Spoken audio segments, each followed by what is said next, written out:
오늘 우리에게 주신 하나님의 말씀 같이 보도록 하겠습니다. 누가복음 15장 25절에서 32절까지 말씀 저와 여러분 한 절씩 교독하도록 하겠습니다.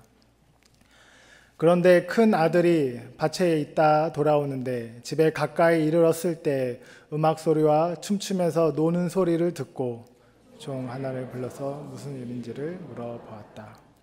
종이 그에게 말하였다. 아우님이 집에 돌아왔습니다. 건강한 몸으로 돌아온 것을 반겨서 주인 어른께서 살찐 송아지를 잡으셨습니다. 큰아들은 화가 나서 집으로 들어가려고 하지 않았다. 아버지가 나서 그를 달랬다. 그러나 그는 아버지에게 대답하였다. 나는 이렇게 여러 해를 두고 아버지를 섬기고 있고 아버지의 명령을 한 번도 어긴 일이 없는데 나에게는 친구들과 함께 즐기라고 염소 새끼 한 마리도 주신 일이 없습니다. 그런데 청년들과 오히려 아버지의 재산을 다 삼켜버린 아이들이 오니까 그를 위해서는 살찐 송아지를 잡으셨습니다. 아버지가 그에게 말하였다. 애야, 너는 늘 나와 함께 있으니 내가 가진 모든 것은 다 내 것이다. 그런데 너의 이 아우는 죽었다가 살아났고 내가 잃었다가 되찾았으니 즐기며 기뻐하는 것이 마땅하다. 아멘. 그리스도인의 삶은 은혜로 구성되었다 해도 과언이 아니겠지요. 우리 삶에 하나님의 은혜가 언제나 흘러 넘치는 줄 압니다. 우리가 잠깐 영상을 보았는데 그리스도인이 어떠한 프레임을 가지고 살아야 하는가 하는 것을 얘기해 주고 있습니다. 저는 한마디로 우리 그리스도인은 항상 은혜의 프레임을 가지고 살아야 된다. 어떤 프레임으로 우리의 삶을 조명해 보느냐에 따라서 우리의 삶은 행복하게 보일 수도 있고 또 때때로는 불행하게 보일 수도 있다는 것입니다. 부정적인 프레임으로 반컵 정도 남아있는 물을 바라보면은 아이고 물이 아직 반컵밖에 없네 라고 말할 것이고, 긍정의 프레임으로 반컵밖에 없는 물을 바라보면 아직도 물이 반컵이나 남아있네 라고 말할 수 있겠죠. 감사라는 건 그냥 나오는 게 아닙니다. 은혜의 프레임으로 우리의 삶을 조명해 볼 때 진정한 감사가 터져나오게 되는 것입니다. 은혜를 알면 감사가 회복된다라는 제목을 가지고 여러분과 함께 우리가 읽은 본문을 묵상해 보도록 하겠습니다.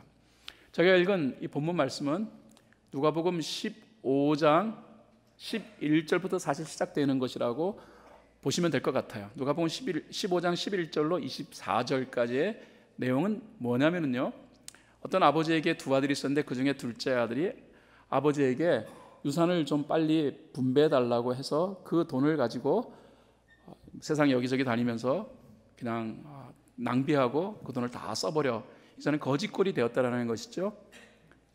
그래서 생각해낸 것이 내가 아버지 집으로 돌아가는 것이 좋겠다 생각했습니다. 그런데 아들로 받아달라는 것이 아니라 그 아버지의 종으로 받아달라. 그래서 아버지가 나에게 받아주시면 정말 좋겠다라는 마음으로 아버지에게로 돌아옵니다. 그런데 먼 발치에서 거지꼴을 하고 돌아오는 둘째 아들을 바라본 아버지가 달려가서 이 아들을 끌어안고 그리고 이 아들의 입을 맞추며 이 아들의 누더기 옷을 다 벗겨버리고 새 옷으로 갈아입히고 손에 가락지를 끼워주고, 그 다음에 내 둘째 아들이 죽었다가 살아왔다, 잃었던 아들이 돌아왔으니까 송아지를 잡아라. 그래서 파티를 열고 있는 그 내용이 누가복음 15장 11절로 24절에 기록되어져 있어요. 그리고 오늘 우리가 읽은 본문 이제 누가복음 15장 25절이 시작되는데, 누가복음 15장 25절에 마침 밭에서 일을 하고 있었던 큰아들이 이제 일을 끝내고 돌아오는데 이 파티하는 소리를 듣고 궁금하게 여겨 이 무슨 일인가 물어봤더니 자신의 아우가 돌아왔다. 그래서 주인께서 이 아들을 위하여서 파티를 열어주고 있다는 이 사실에 상당히 마음 불편해하고 있는 아들에 대한 이야기가 오늘 우리들이 같이 생각해 보아야 할 내용이라는 겁니다. 자, 본문에 등장한 큰아들의 모습은 어떤 모습일까요? 한마디로 얘기하면 이 큰아들 참 괜찮은 자다라고 말할 수 있어요. 먼저 성실한 자다. 둘째가 아버지가 건재함에도 유산을 달라고 당돌하게 요구하고, 그 다음에 마치 그 자신의 돈처럼 막 써버리다가 거짓골을 하고 돌아왔던 거랑 달리 큰아들은 여전히 모든 돈이 아버지의 것인 것처럼 인정하고 있다라는 것이 누가복음 15장 30절 상반절의 내용이에요. 또 큰아들은 자리를 지키는 아들이었어요. 큰아들은 묵묵하게 자기의 자리를 지키는 아들. 25절에 보면은 둘째 아들이 돌아올 때 그 큰아들은 여전히 밭에서 일을 하고 있었다라는 거예요. 둘째가 집을 나가서 호랑방탕하게 살면서 아버지의 돈을 다 낭비해 버릴 때도 묵묵히 밭에 나가 일을 한 아들. 그것이 누가복음 15장 25절 상반절에 기록되어져 있습니다. 또 큰아들은 순종하는 사람이었습니다. 자신의 아버지의 말을 거역함 없이 잘 순종했다.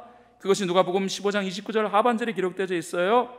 부모의 말을 거역하지 아니하고 순종한다는 건 큰아들이 좀 괜찮은 아들이다라는 사실을 우리에게 표현하고 있는 게 아니겠습니까?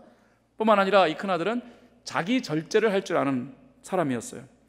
동생이 절제력 부재의 존재였다면 큰아들은 삶을 절제하며 살았던 것을 보게 됩니다.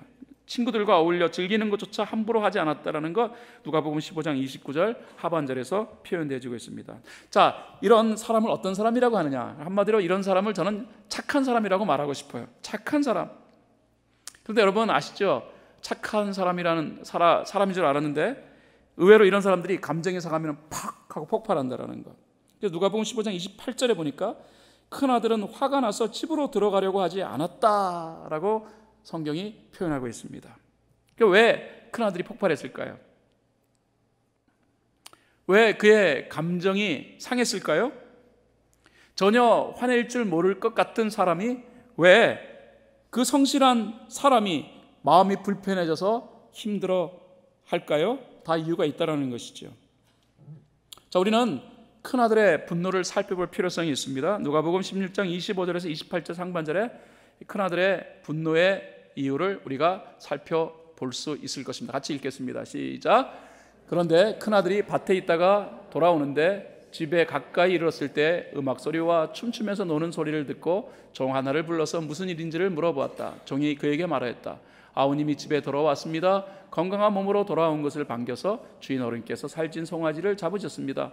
큰아들은 화가 나서 집으로 들어가려고 하지 않았다.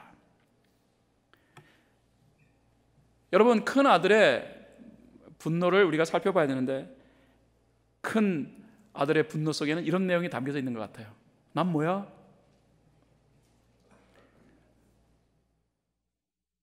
자신의 동생과는 달리 묵묵하게 자기 자리를 지키고 아버지 말에 순종했고 성실하게 아버지에 대해서는 아버지의 재산이라고 여겼던 이런 큰아들. 그런데 이에 반하여서 자기의 동생은 당돌하게 아버지 유산을 요구했고 아버지 유산 분배받아가지고 그것도 잘 관리했으면은 모르겠는데 그냥 나가서 마음대로 써버리고 거지꼴이 돼가지고서 돌아온 이 둘째 아들을 위하여 아버지가 성대한 파티를 열어주고 있다라는 이 사실. 그 파티가 열리고 그 당시에 이 큰아들은 여전히 밭에서 일하고 있었다라는 거예요. 그리고 그 이유를 물어봤더니 자신의 동생이 돌아왔다고 아버지가 성대한 파티를 열어주고 있다는 이 사실 앞에 큰아들은 울컥한 거예요. 그 울컥하는 마음의 저변에는 나는 뭐야? 그렇다면 나는 뭐야? 여러분, 우리 자신에 비해서 신앙심도 없다라고 여겨지는 사람이 더 누리는 것 같고 더 잘 사는 듯 보일 때, 그럴 때 우리도 모르는 사이에 스트레스가 생길 수 있겠죠.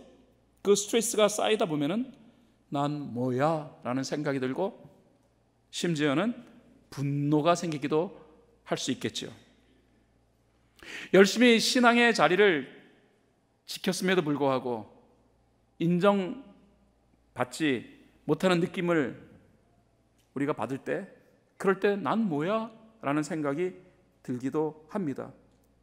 하나님을 성실하게 섬겼음에도 불구하고 내 손에 별로 잡히는 것 없어요. 하나님 모르는 사람들이 막 풍성을 누리고 또 돈도 잘 벌고 그 다음에 형통해 보이는 모습을 접하면서 그렇다면 난 뭐야? 라는 생각이 들 수가 있겠죠. 이런 것을 뭐라고 했냐면 상대적 박탈감이라고 말할 수 있어요. 이 상대적 박탈감은 때때로 신앙인들에게 있어서 그 신앙의 열정을 감소시키는 이유가 되기도 합니다. 상대적 박탈감이 생기다 보면은 그러면은 신앙에 회의감이 생기기도 하고 교회를 떠나시는 분들도 있어요. 섭섭한 마음을 뛰어넘어 상처가 되는 경우도 있다는 것입니다. 이럴 때 감사를 얘기하면은 그 감사는 나하고 아무 관계 없어요 라고 표현하게 되어지죠. 자, 예수 믿는 자에게 있어서의 감사는 무엇일까요? 오늘 본문은 엄밀하게 말하면은 예수 믿는 자의 삶 속에 가장 중요한 기초가 되어지는 은혜를 다루고 있다고 생각하시면 될 것 같아요. 우리가 이 은혜에 대하여 우리가 어떻게 접근해 가야 할 것인가 하는 부분을 생각해 보고자 하는 것입니다. 저는 본문 말씀을 통해서 두 가지를 여러분에게 말씀드리려요. 첫 번째로는 하나님은 모든 것을 아신다라는 거예요. 그러니까 우리가 은혜에 접근하는 삶을 이루어가기 위해서는 하나님은 모든 것을 아시는 분이라는 사실을 알자라는 것입니다. 자, 큰아들이 화를 내고 있어요. 그 분노에 대하여 그 아버지는 다음과 같이 말합니다. 누가복음 15장 31절에 얘야, 너는 늘 나와 함께 있으니 내가 가진 모든 것은 다 네 것이다. 자, 아버지의 표현 속에 너는 늘 나와 함께 있다라는 이 말을 주목해야 합니다. 아버지 표현은 이거 아닐까요? 얘야, 네가 능력이 안 돼서 이 아버지가 너 거두고 있는 거 아니야. 네가 지몸 하나 건사할 같지 않아서 그 나이 먹도록 아버지한테 빌부터 사는 못난 놈이라고 이 아비는 한 번도 여긴 적이 없어. 그렇다면 이 아버지가 표현하고자 하는 내용이 뭘까요? 이거 아닐까요? 고맙다 아들아, 나는 네가 자랑스럽다. 나 너의 마음을 안다. 넌 나의 자랑거리다. 여러분, 오늘 예수님이 비유로 들고 있는 이 아버지 바보가 아니에요. 아버지는 다 아는 거예요. 둘째 놈은 인성이 부족해가지고 시퍼렇게 살아있는 아버지를 향해 유산을 분배해달라고 당돌하게 요구했던 것, 그 인성 부족이라는 걸 아버지는 알고 있어요. 하지만 큰아들은 묵묵하게 아버지 곁에서 아버지께 순종하고 아버지를 섬기는 데 최선을 다했다라는 것, 이 아버지는 알고 있다라는 거예요. 둘째 놈은 그 재산 다 날려버리고 거짓골로 아버지를 찾아왔지만 큰아들은 인생이 무엇인지 판단할 줄 알고 생각이 깊은 아들이라는 사실을 이 아버지는 알고 있었다라는 거예요. 다만 두 아들에 대한 아버지의 감정이 다를 뿐이에요. 큰아들은 믿음직스러운 나의 아들, 둘째 놈은 마치 물가에 내놓은 것 같은 염려스러운 마음이 들 뿐이었다라는 것입니다. 그런데 이 아버지의 감정을 큰아들은 드러난 아버지의 태도만으로 함부로 평가해 버린 거예요. 그러니까 마음에 상대적 박탈감이 생긴 거예요. 여러분, 우리가 알아야 될 것이 있습니다. 하나님은 그의 자녀를 너무 잘 아신다라는 거예요. 하나님은 그의 자녀를 향하여서 저 자식은 어떤 생각을 하고 있을까? 아니, 저놈은 어떤 태도를 갖추고 있는가? 어떤 강점이 있고 어떤 부족함이 있는가? 하나님은 다 아십니다. 감사절이 되면은요, 괜히 그리스도인들에게 있어서는 한 가지 벌든이 생겨요. 부담감이 생겨요. 감사를 해야 되는데, 그런데 사실 엄밀하게 감사할 조건이 그리 많지 않다라는 것 때문에 내가 감사 안 하면은 신앙이 없는 사람처럼 그렇게 또 여겨질 것 같고, 감사하자니 양심에 가책이 되어지고, 아니 뭔가 불편하고, 그래서 오히려 감사절이 올 때마다 많은 그리스도인들이 오히려 갈등하는 것이 아닐까라는 생각을 합니다. 그럼에도 불구하고 그리스도인의 감사는 세상에서 말하고 있는 그 감사와는 차원이 다른 거예요. 혹시 여러분들 감사가 조건에 대한 반응이라고 생각하신다면 생각 바꾸셔야 해요. 성경은 우리에게 그리스도인의 감사는 조건에 대한 반응이라는 사실을 말하고 있지 않아요. 그렇다면 데살로니가서에서 말하고 있는 범사에 감사하라라는 이 말씀은 설명할 길이 없어요. 우리가 살아가면서 조건에 대한 반응이 감사라면 항상 우리들이 감사할 수 없어요. 거기서 말하는 범사에 감사라는 말은 모든 상황이에요. Under all the circumstances, 모든 상황에서, 다시 말해서 내가 고통을 당하고, 내가 어려움을 당하고, 아픔을 당하고, 내가 심지어는 핍박을 당하고, 내가 죽음의 문턱 앞에 이르렀다 할지라도 성경이 말하는 감사는 감사하라는 거예요. 어떻게 감사해요? 그런 의미에서 감사가 조건에 반응하는 행위다라고 말한다면 그리스도인의 감사는 존재할 수 없어요. 그래서 우리가 감사절이 되면 왠지 불편한 거예요. 성경은 그리스도인의 감사는 조건을 뛰어넘는 감사를 말하는 거예요. 다시 말해 은혜예요, 은혜. 큰아들이 아버지를 향하여서 불편한 마음을 가질 수밖에 없었던 것은 조건이었어요. 여러분, 큰아들이 아버지한테 불편한 마음을 표현할 때 어떤 표현을 하는 줄 압니까?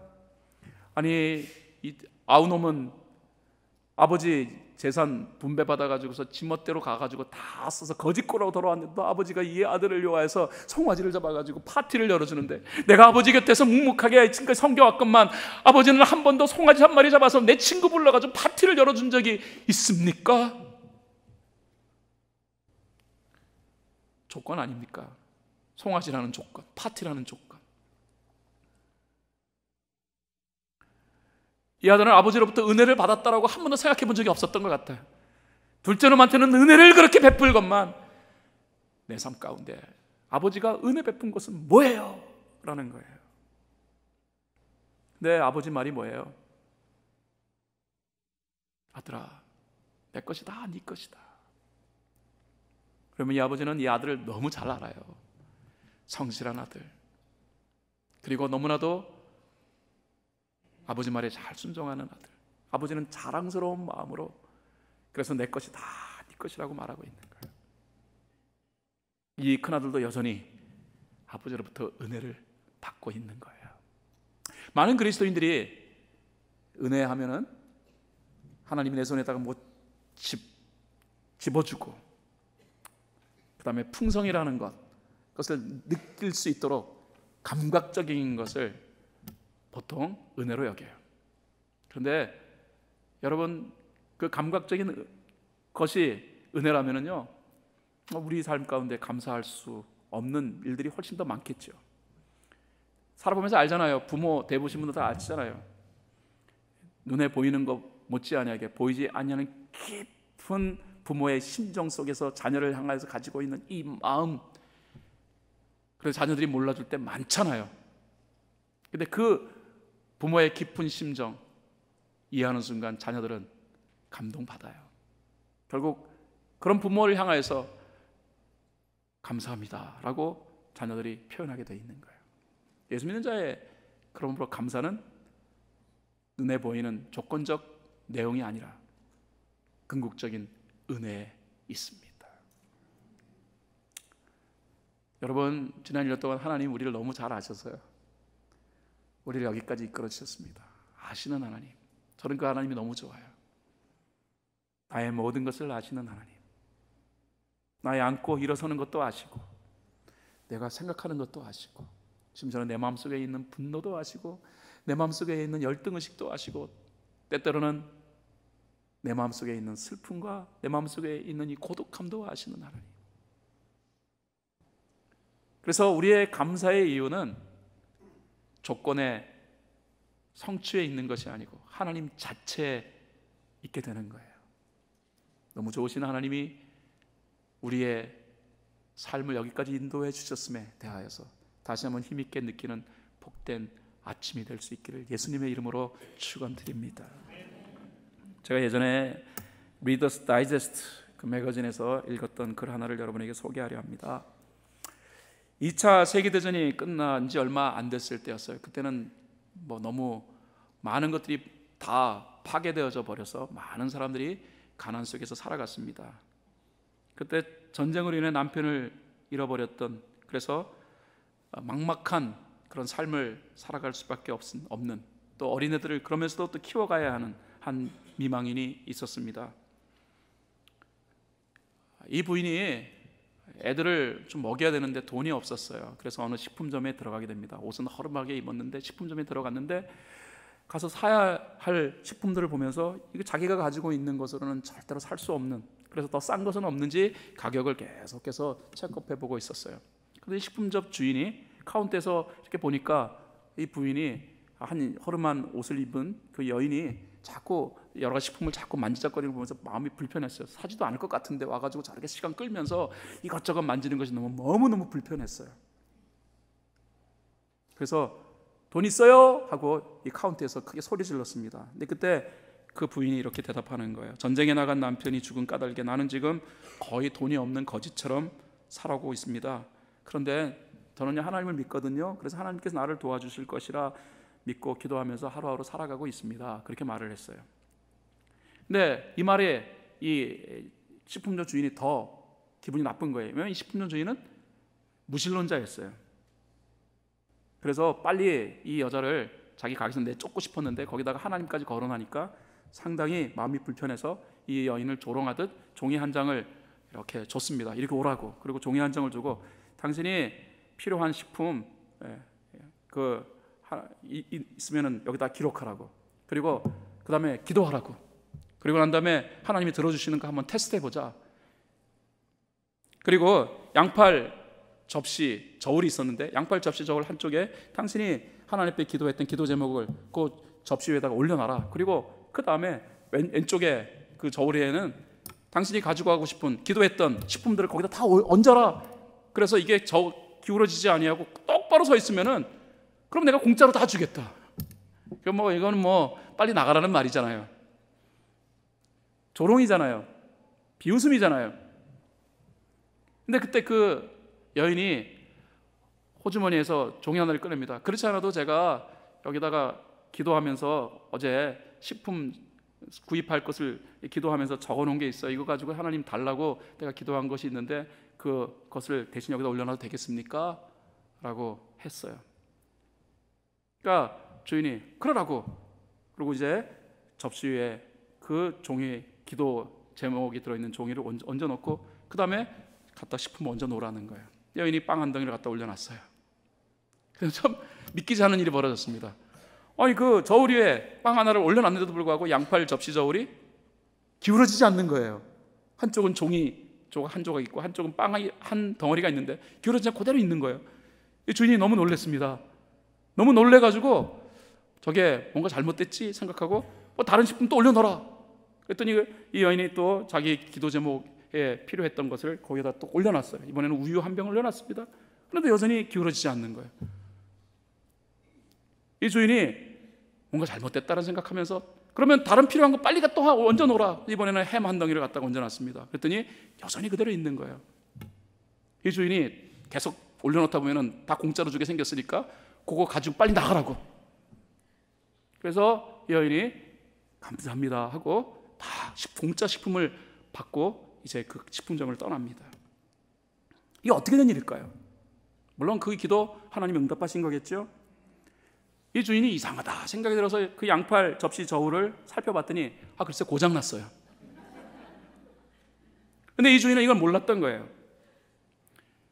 씩씩거리면서 아유 내가 미련했다고 내가 바보였다고 하면서 자기 머리를 내치면서 그러면서 그 여자가 적어놓은 종이에 뭐라고 써있는지 궁금해서 펼쳐봤습니다. 그랬더니 그 종이에 이 여인이 필요한 내용을 거기 적어놨어요.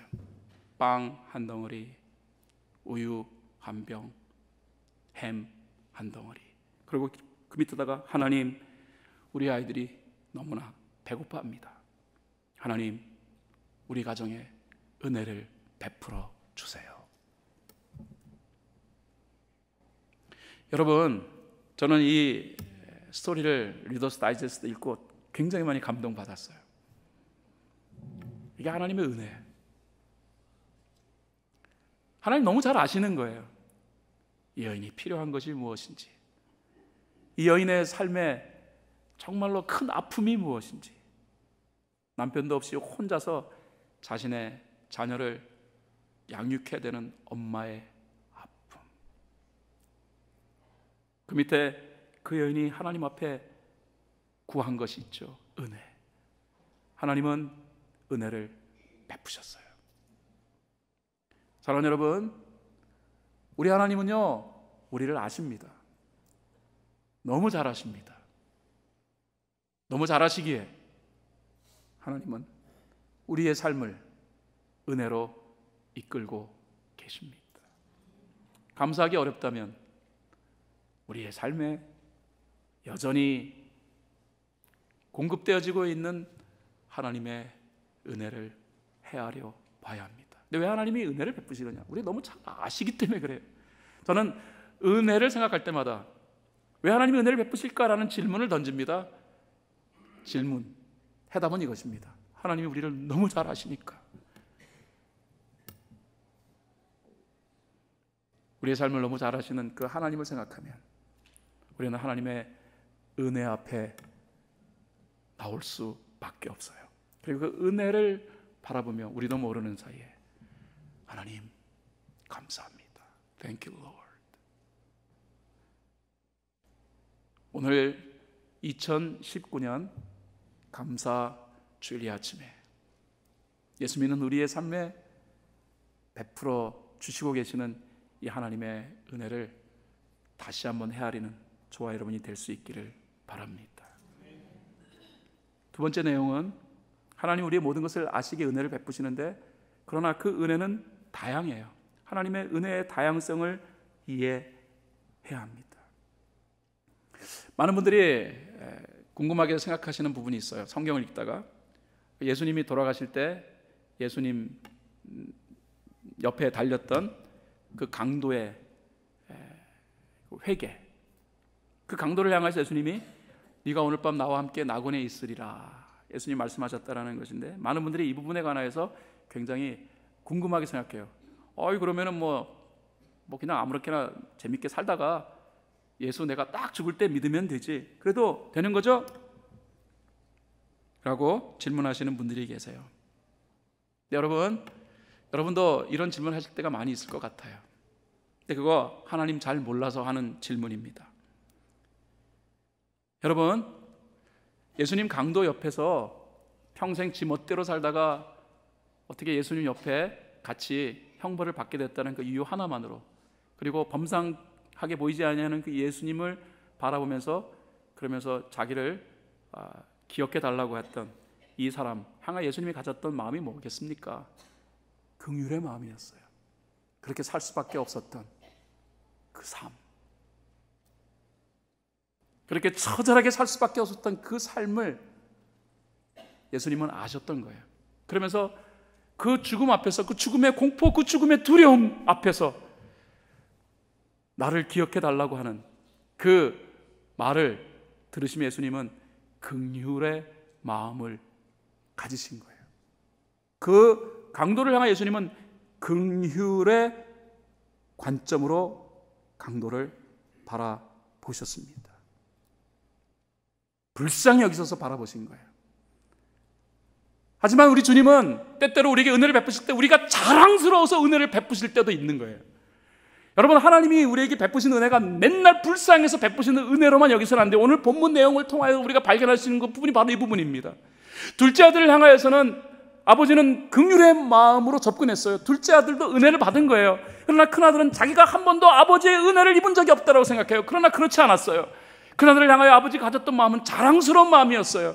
큰아들이 느끼지 못했지만 아들을 향하여 가지고 있던 자랑스러운 마음에 아버지는 이미 결심했습니다. 내 것이 이미 다 너의 것이다. 성경을 읽어보면서 이 내용의 시제를 살펴봤더니 이 내용은 현재 완료형이에요. 내 것이다, 네 것이다라는 의미는 뭐냐면은 이미 이 아버지는 다 너에게 주었다라는 거예요. 다만 이 큰 아들만은 모르고 있었던 거예요.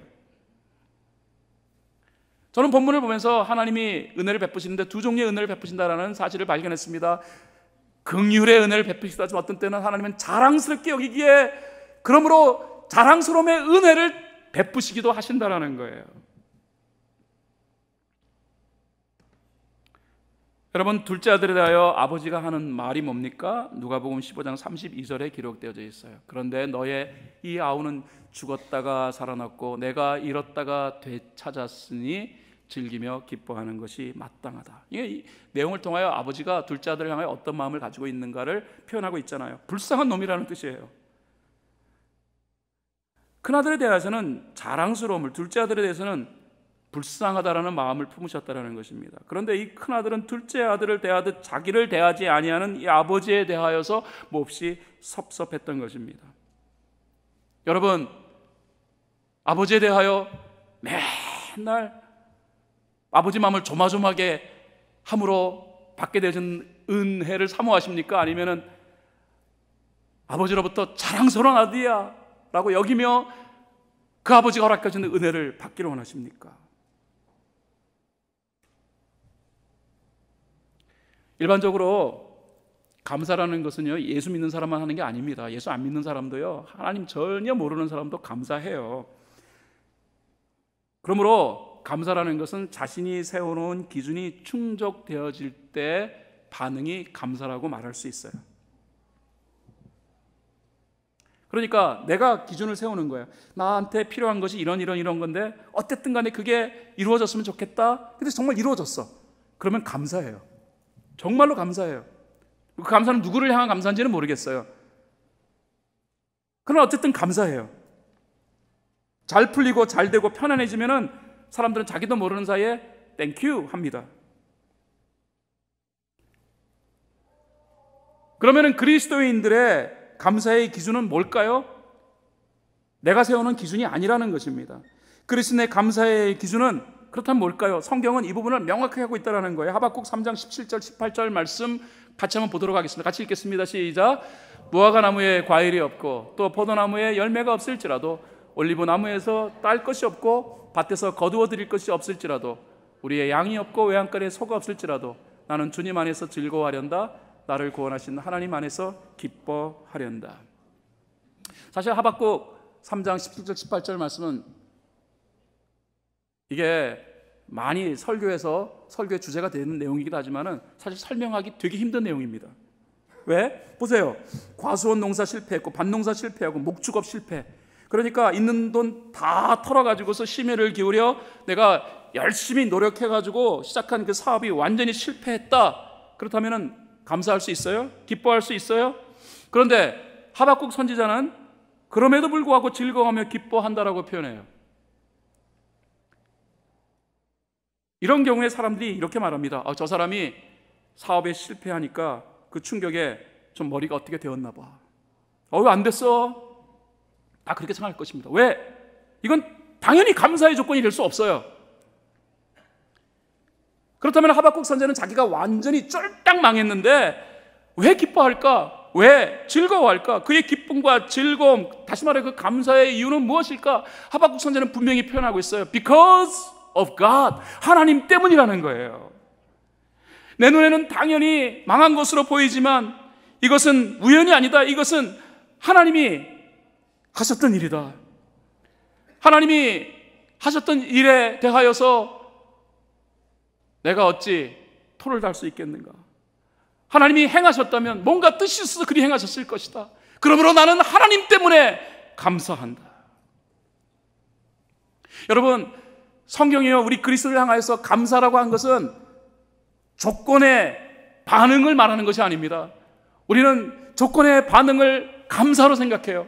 예수 믿는 사람들 가운데서 그 감사가 여전히 조건의 반응인 것처럼 생각하는 분들이 많다라는 거예요. 성경은 조건의 반응이 감사라고 표현하지 않아요. 하박국서를 통하여서 우리가 다시 발견할 수 있는 것을, 그리스도에게서의 감사는 하나님 그 자체에 있어요.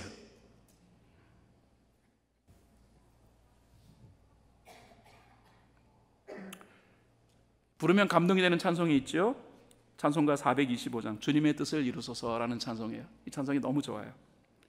주님의 뜻을 이루소서 고요한 중에 기다리니 진흙과 같은 날 빚으사 주님의 형상 만드소서. 이 찬송할 때마다 깊은 감동이 찾아와요. 주님의 뜻을 이루소서. 주님 발 앞에 엎드리니 나의 마음속을 살피시사 눈보다 희게 하옵소서. 주님의 뜻을 이루소서. 병들어 몸이 피곤할 때 권능의 손을 내게 펴사 강건케 하여 주옵소서. 주님의 뜻을 이루소서. 온전히 나를 주장하사 주님과 함께 동행함을 만민이 알게 하옵소서. 이 찬송은 아델라이드 에디슨 폴라드라고 하는 여자분이 작시한 겁니다. 이 폴라드라는 여자가요, 예수를 믿은 다음에 마음이 너무 뜨거워졌어요. 그래서 자신의 일생을 선교사로 헌신했어요. 특별히 아프리카, 정말 못 사는 사람들이 있는 그 열악한 그 아프리카로 가서 복음을 전하겠다, 그렇게 헌신했어요. 그런데 선교 못했어요. 이유는 이 여인에게 지병이 있었던 거예요. 어릴 때부터 알아왔던 지병, 그게 뭐냐면은 당뇨병, 심한 당뇨병이었어요. 그 당뇨병 후유증으로 인해 가지고서 신경계통에 질환이 형성되어지고, 그래가지고서 굉장히 힘들게, 때때로는 아예 혼수 상태에 빠져버린 적도 여러 차례 있었다라는 거예요. 헌신하고 난 다음에 자신의 건강이 문제가 발목을 잡았어요.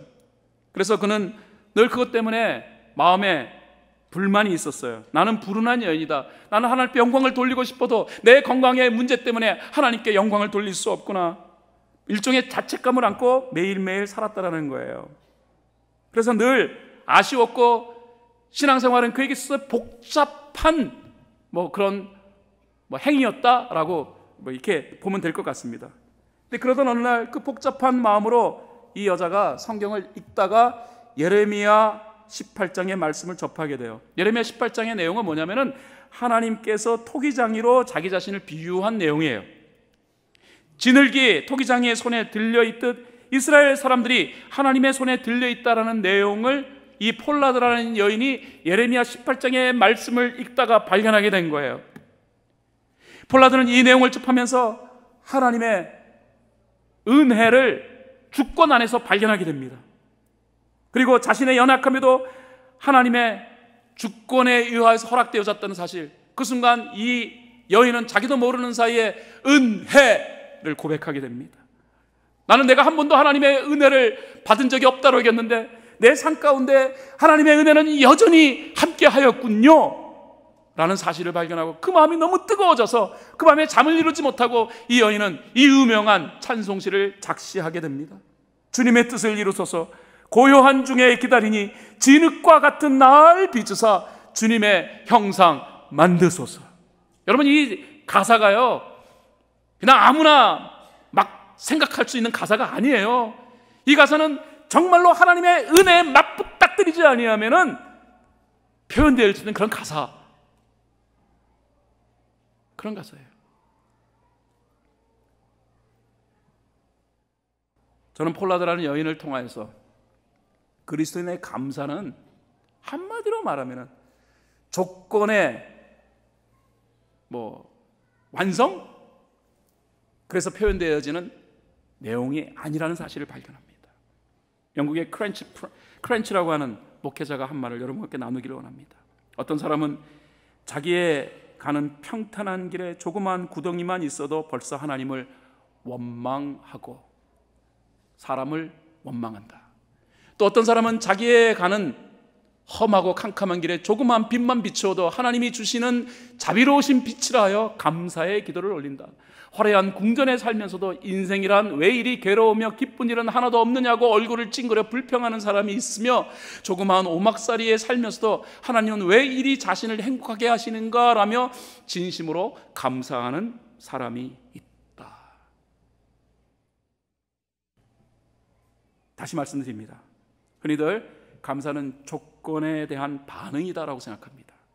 그래서 2019년 이 감사주일날 감사합시다 하니까 내가 올해 감사할 게 뭐지? 경제적으로 나아졌나? 건강? 올해는 더 건강이 좋아지지 않았는데 도대체 내가 감사해야 될 게 뭐지? 그래서 우리는 갈등하는 거예요. 그러나 성경에서 말하는 감사는 조건에 대한 반응이 아니라 그랬죠? 은혜에 대한 반응입니다. 자신의 삶에 허락된 하나님의 은혜가 있음을 잊지 마십시오. 말씀을 결론 짓겠습니다. 그리스도인의 감사는 조건에 대한 반응이 아닙니다. 그리스도인의 감사는 은혜에 대한 반응입니다. 그리스도인 치고 하나님의 은혜에서 제외된 사람이 있을까요? 분명하게 선포합니다. 하나님의 은혜가 우리를 이 자리까지 이끌었습니다. 우리가 하나님의 은혜의 대상입니다. 한 가지 더 덧붙이고 싶습니다. 이왕 받을 은혜라면 아버지의 마음을 조마조마해서 그러므로 긍휼의 간접 베풀어 주시는 은혜도 우리 삶에 필요하지만, 그러나 이미 예수 믿었으니까 이왕이면 자랑스러운 마음으로 우리를 바라보시며 우리 삶에 은혜를 베푸시는 이 하나님이 우리 하나님이 될 수 있도록 그렇게 살면 어떨까요?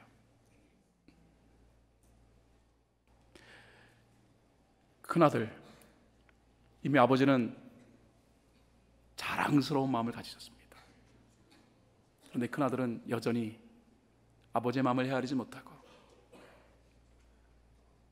둘째 아들 불쌍한 놈을 향하여서 아버지가 베풀어주는 그 은혜만 바라봤더니 자신은 아버지의 은혜와 무관한 존재인 것처럼 생각이 들어 마음속에 불평과 분노가 가득 차 폭발한 모습을 보인 것처럼 우리도 그런 신앙의 삶을 살아가고 있는 것은 아닌지, 2019년 이 감사절 아침에 나의 삶에 이 감사의 의미는 무엇인가를 다시 한번 되짚어보는 복된 아침이 될 수 있기를 예수 그리스도의 이름으로 축원을 드립니다.